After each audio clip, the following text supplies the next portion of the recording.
Good news ka-coffee, simula sa May 2, mabibili na po ang 20 pesos per kilo ng bigas. Ayan ka-coffee ha, 20 pesos per kilo ng bigas sa selected Kadiwa stores. 20 pesos na lang po yan at ang pwede mong bilhin 30 kilos sa loob po ng isang buwan. Pero uunahin po muna yung ating mga indigents, mga senior citizens, persons with disabilities, solo parents o mga single parents. Sila po yung priority nito.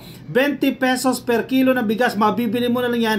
Hindi na lang yan sa Visayas kasi nung una sa Visayas muna nilaunch yan. Ito po sa mga selected Kadiwa stores all over the Philippines na po yan. Sa ilalim po yan ng 20 Bigas Mo program ng administrasyon na to ni PBBM. High quality itong mga bigas na ito. Tinitiyak po ng Department of Agriculture, high quality itong mga bigas na to. Hindi tulad ng sinasabi ni Sara Duterte na pagkain daw po ng baboy. Aba, fake news yan. Ang sinasabi ni Sara na pagkain ng baboy ang ibibenta na high quality 20 pesos per kilo ng bigas. Starting May 2 na po yan.